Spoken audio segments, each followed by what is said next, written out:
لقد صدق الله رسوله الرؤيا بالحق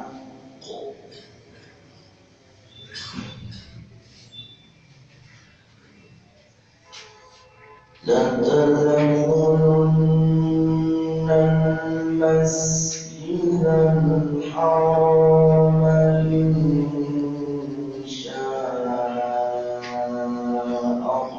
الله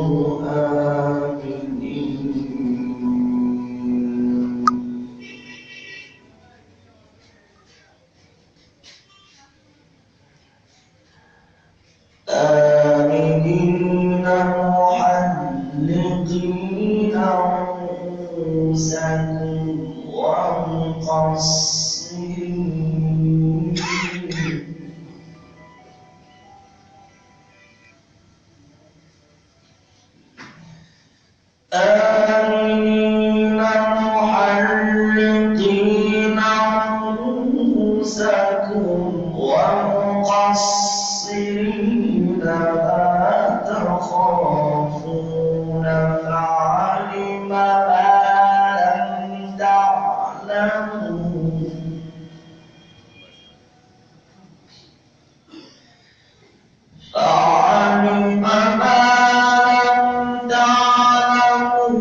فجعل من دون ذلك فتحا قريبا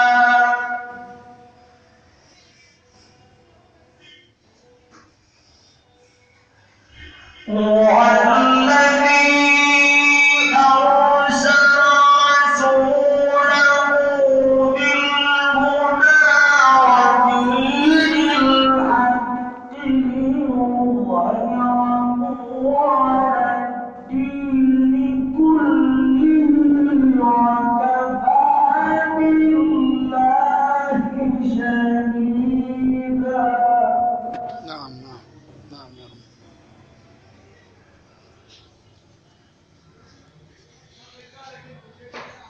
هو الذي أرسل رسوله بالهدى ودين الحق ليظهره على الدين كله وكفى بالله شهيدا. محمد رسول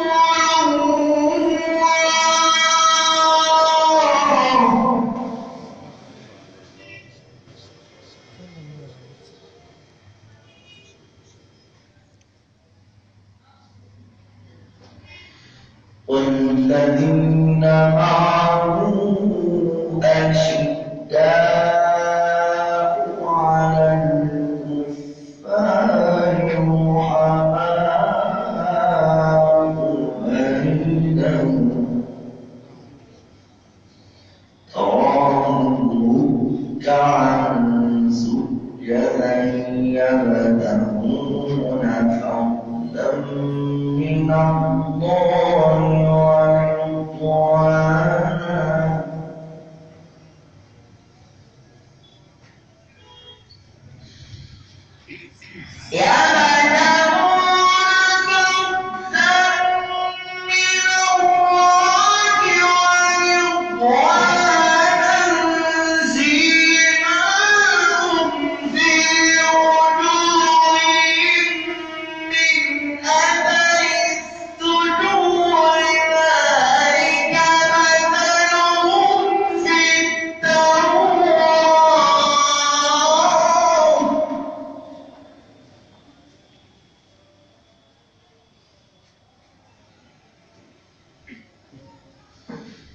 ومثلهم في الإنجيل كزرع أخرج شطأه فآزره فاستغلظ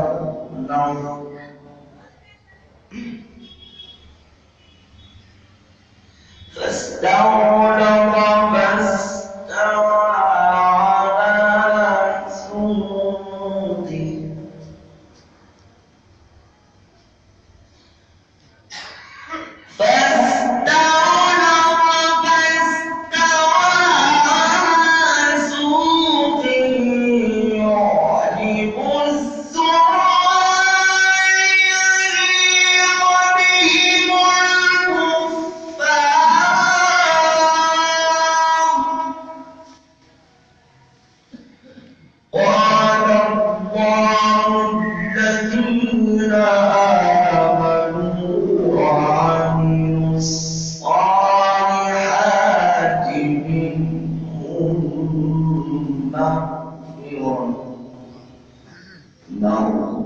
مغفرة وأجرا عظيما.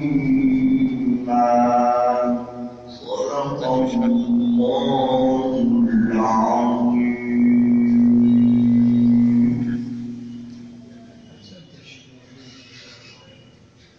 نتقدم بالكلمة من فضيلة الشيخ عماد مسلم.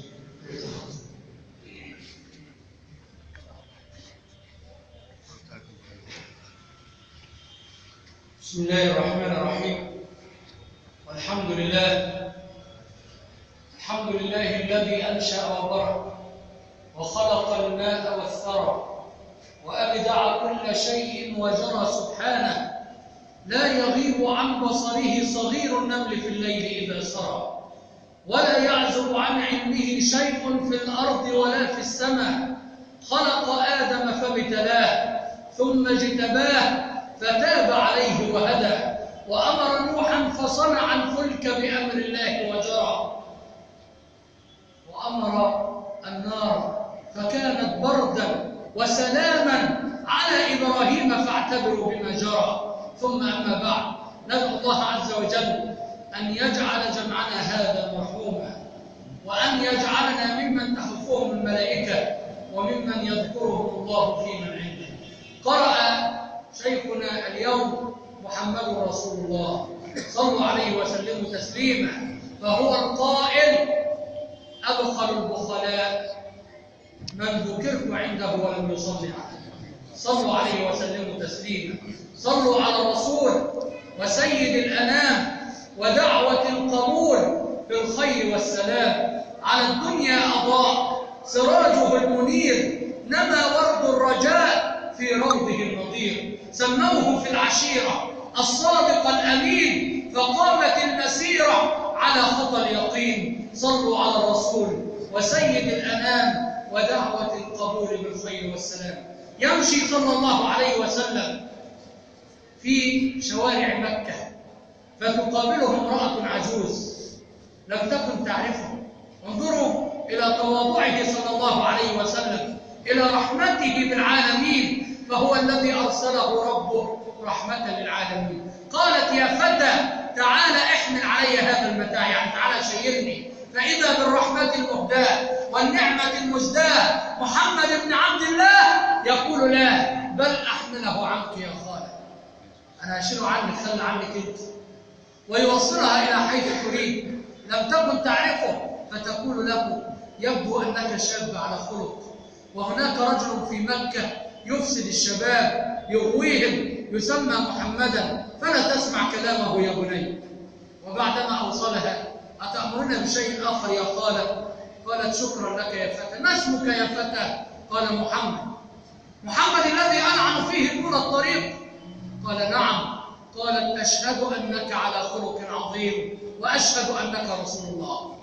أي واحد مكانك يا ولاد تقول: يا ستي طب الحاجة بتاعتك اهي. لا، إنه الرحمة المهداة الذي قال لجبريل وملك الجبال حينما أراد أن يطبق عليه من أخشبين بعد حادثة الطائف، قال: لا يا أخي يا جبريل، لعل الله يخرج من أصلابهم من يقول لا إله إلا الله. بفيك يا أرض الحجاز حبيب، نور العيون وللقلوب طبيب، في في الأرض أحمد، في السماء محمد، عند الإله مقرب محبوب. يأتي رجل من مكة مستلم سيفه فيقابله عمر: إلى أين أنت ذاهب؟ قال: ذاهب لقتل محمد الذي سفه أحلامنا وشتم آباءنا وسب آلهتنا. يعني قتل مع سبق الإصرار والإيه؟ والترصد. فأمسكه عمر وربطه في المسجد وأرسلوا لرسول الله صلى الله عليه وسلم، والجميع في انتظار: اقتلوه. ولكن الرحمة المهداة والنعمة المزداة محمد بن عبد الله قال: لا تقتلوه. هل أعددتم له طعاما؟ طعام يا رسول الله؟ ده واحد جاي يقتلك. قال: فكوا وثاقه وأعطوا له الطعام. وبعدما طعم الرجل قال له رسولنا صلى الله عليه وسلم: أسلم. قال: لا. ثم عفى صلى الله عليه وسلم عنه. خذ العفو وأمر بالعرف وأعرض عن الجاهلين. فكان سيد العافين، كان سيد العافين صلى الله عليه وسلم، وإمام المتقين وإمام الزاهدين. فاللهم احشرنا معه أجمعين. فك وثاقه وعفى عنه. فانطلق الرجل ثم عاد مرة أخرى وقال: امدد يدك يا محمد لأشهد أن لا إله إلا الله وأنك رسول الله. قال: لماذا لم تسلم حينما عرضت عليه؟ قال: لو أسلمت وقتها لقيل أسلم خوفا من سيف عمر. أما بعد أن تأكدت من أخلاقك ومن حلمك وعفوك عدت إليك يا رسول الله لأعلن إسلامي بكامل إرادتي. إنه منقذ البشرية صلى الله عليه وسلم. يا سيد العقلاء، يا خير الورى، يا من أتيت إلى الحياة مبشرا ونزلت في الأكوان بدرا نيرا. والله ما خلق الإله ولا برى بشرا يرى كمحمد بين الورى. اللهم اغفر لنا ذنوبنا وإسرافنا في أمرنا وثبت أقدامنا وانصرنا على القوم الكافرين. اللهم هيئ لنا من أمرنا رشدا. اللهم وفقنا لما تحب وترضى وادخلنا الفردوس الأعلى كما وعدنا رسولك الأتقى. وآخر دعوانا أن الحمد لله رب العالمين. وأترك المجال للعالمين الفاضلين الشيخ أحمد الجندي والشيخ عمر.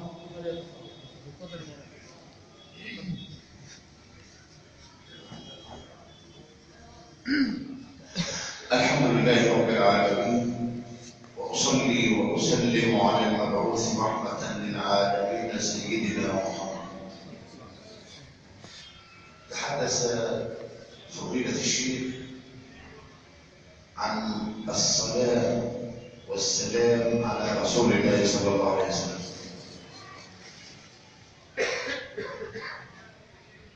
ليست الصلاة والسلام على رسول الله صلى الله عليه وسلم منة منا إلى رسول الله، ولكن صلاتك وسلامك على رسول الله صلى الله عليه وسلم فرض من الله عز وجل، كما فرض عليك الصلاة والزكاة والصيام فرض عليك أن تصلي وتسلم على الحبيب محمد صلى الله عليه وسلم.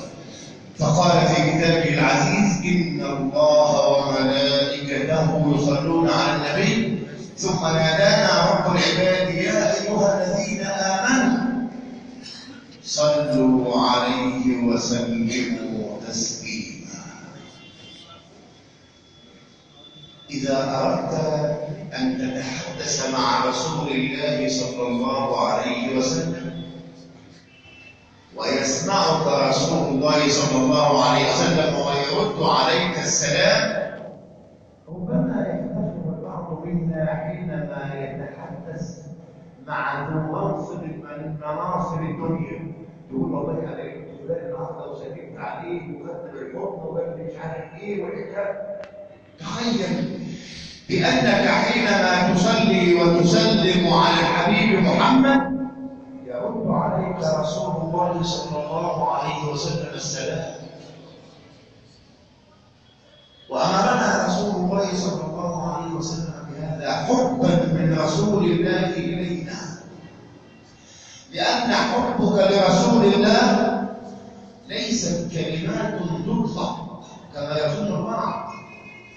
هناك من يدعي حبا لرسول الله صلى الله عليه وسلم وهناك وشتان بينه وبين رسول الله، ربما لا يمتثل لأوامر رسول الله صلى الله عليه وسلم، وربما لا يكون فيه شيئا من رسول الله ولا يتصف بصفات رسول الله صلى الله عليه وسلم، ربما ينطق ويتحدث عن حبه لرسول الله صلى الله عليه وسلم. حبك لرسول الله لابد وان تبرهن على هذا الحب. فكثرة الصلاة والسلام على رسول الله صلى الله عليه وسلم ليست منة منا لرسول الله، ولكن الفضل والنعمة لرسول الله صلى الله عليه وسلم له فضل علينا وله جميل علينا، لأن أخرج الناس من ظلمات الكفر إلى نور الإيمان. ما نحن فيه الآن هو ميراث رسول الله صلى الله عليه وسلم. التركة التي تركها لنا رسول الله صلى الله عليه وسلم هي ما نحن فيه الآن من صلاة وقيام وذكر لله عز وجل. تخيل بأنك حينما تدخل المسجد يأتي الفريضة وتمشي، لا تخيل، شوف العطاء والجزاء اللي ربنا بيعطونك. إذا دخل العبد إلى الصلاة، إذا دخلت المسجد نادى المولى عز وجل يا ملائكتي ارفعوا عن عبدي ذنوبه فإني أحب أن يلقاني عبدي طاهرا خاليا من الذنوب والآثام. ثم يقول المصطفى صلى الله عليه وسلم فإذا فرغ العبد من الصلاة قالت الملائكة يا رب العالمين أنا ردها عليه مرة أخرى، يعني الذنوب والأخطاء والأعمال اللي كان شايلها له كان وماشي. فيقول المولى عز وجل يا ملائكتي لا يليق بعفوي وكرمي أن أردها عليه، أشهدكم بأني قد غفرت له. الجزاء والعطاء. العبادة يا جماعة كل شيء وليه أجر، كل شيء وليه ثواب. ذكرك لله عز وجل حينما وأنت في الطريق وأنت في البيت وأنت جالس مع أولادك تعلمهم قول لا إله إلا الله وتعرفهم قدر رسول الله صلى الله عليه وسلم. إذا قلت لابنك قل لا إله إلا الله يذكرك المولى عز وجل في عنان السماء.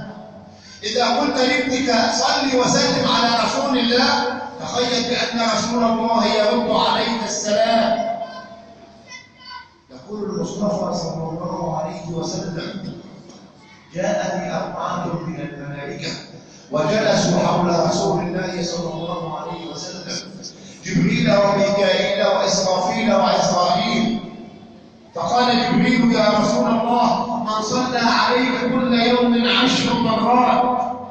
وانت ما تصليش على سيدنا النبي مش 10 مرات، انت تصلي على سيدنا النبي 100,000 مرة في اليوم. ده مش بتمن بيها على سيدنا النبي، لا ده فرض عليه، وده رد من جزءا من جميل رسول الله عليه. لان سيدنا النبي يا جماعه له جمايل علينا كتير. من صلى عليه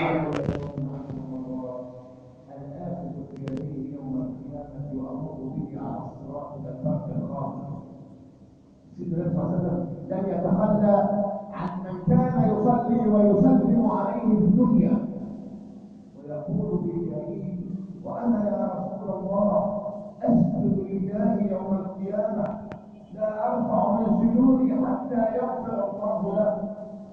ويقول اسرافيل وانا يا محمد اسقيه من حوضك يوم القيامه شربة ماء لا يظمأ بعدها ابدا. وما أدراك ما يدرك الموت والموت كل واحد هتموت. اتق الله واعمل معروف واصنع معروف انت هتموت. اتفق من نتيجة الموت فما كان قليلا ما يدخل عليه ملك الموت بالاستهزاء، لأن ملك الموت لم يستأذن إلا رسول الله صلى الله عليه وسلم. أنت كنت سليم وأنت عيان وأنت ماشي وأنت نايم وأنت نايم وأنت قاعد فأيوه قل إن الموت الذي تفرون منه فإنه ملاقيكم ثم تردون إلى عالم الغيب والشهادة. ليه؟ عشان هيخبرك عن كل كبيرة وعن كل صغيرة في حياتك، ثم تردون إلى عالم الغيب والشهادة فينبئكم أن يخبركم بما كنتم كل كلمة نطقت بها في الدنيا كانت مكتوبة في كتاب لا يغادر صغيرة ولا كبيرة إلا أحصاها وجدوا ما فعل كل شيء عملته هتلاقيه مكتوب ومدون وسوف تسأل عنه. مفيش حد هيفر كده يا جماعة ولا يجي يمين ولا يجي شمال ولا واسطة ولا مش عارف، لا أبدا.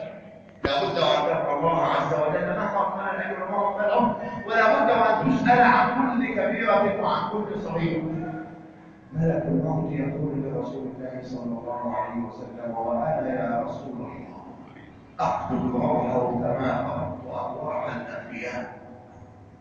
تخيل حينما تكثر من الصلاة والسلام على رسول الله صلى الله عليه وسلم، تعرف أولادك يا أخي وأنت قاعد مع أولادك كده، بدل ما أنت بتتفرج على التلفزيون ولا النت ولا الزفت ده، قل لهم من هو رسول الله صلى الله عليه وسلم. هاتوا لنا كده وقعد معاهم بالليل وعرفوا قدر رسول الله صلى الله عليه وسلم عند الله وعند المؤمنين. عرفوا الأعلام وما تنساش لك النساء عنهم والرجال كلكم راع وكلكم مسؤول عن رعيته. ربنا يسألك عن كل شيء حتى الكلمة التي تنطق فيها. رسول الله صلى الله عليه وسلم لم يترك صغيرة ولا كبيرة إلا وبيان المنام من قتل النفس التي حرمها الله، حتى أن رسول الله صلى الله عليه وسلم علمنا من قتل النفس لأقل شيء. قال لنا: إذا استيقظ أحدكم من نومه يزيد حتى النظافة، خايف عليه. إذا استيقظ أحدكم من نومه فليغسل يديه ثلاث فإنه لا يدري أين باتت يديه. عرفت إزاي تاكل، عرفت إزاي تشرب، عرفت إزاي تنام، عرفت إزاي تكلم الناس، عرفت إزاي تمشي في الطريق، عرفت إزاي تعيش مع أولادك، تعيش مع زوجتك، تعيش مع جيرانك. ولكن لا حول لنا ولا قوة إلا بالله. هناك ضرب بتعليم رسول الله صلى الله عليه وسلم عن الآية، فأصبحت هناك عقوق للآباء وعقوق للأمهات وقطيعة للأرحام وعقوق للجيران وإهدار لحق الطريق. فأصبح المسلم لا يحكم على المسلم علما بأن رسول الله صلى الله عليه وسلم حينما أجمع الإسلام وأجمع الإيمان فقال: الإسلام والمسلم من نام في مسجد ليلا ونهارا. لم يقل رسول الله صلى الله عليه وسلم: من أخرج ماله كله أبدا. قال: المسلم حينما تتأكد بأن الناس قد سلموا من لسانك ومن يدك فاعرف أنك المسلم تمام. المسلم من سلم المسلمون من لسانه ومن يده. لما تحس ما تشتمش حد وما تأذيش حد يبقى تأكد ان ايمانك يعني تمام. قالوا: فما المؤمن ومن هو المؤمن؟ قال رسول الله صلى الله عليه وسلم: من أمنه الناس على أموالهم وعلى أعراضهم. لما تحس ان جهنم مأمنك والناس بتحبك والناس والله يشهدوا فيك.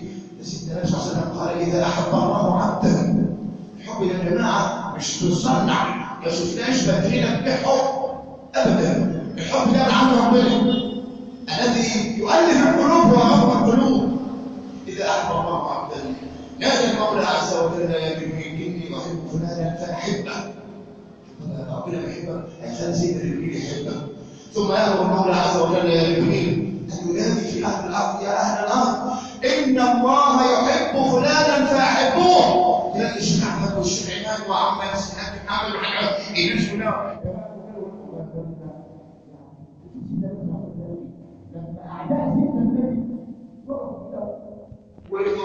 وسيدنا النبي صلى الله عليه وسلم قال له: لو اني اخبرتكم بان خيلا تريد ان تنقض عليكم من وراء هذا الجبل تصدقوني في الكلام اللي بقوله ده اعداء سيدنا النبي. قالوا: يا محمد ما جربنا عليك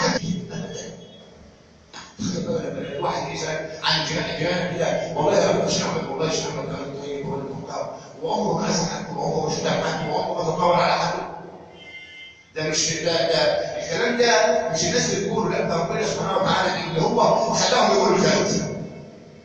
واذا كره الله عبدا والعياذ بالله نادى المولى عز وجل: يا جبريل اني ابغض فلانا فاحببه.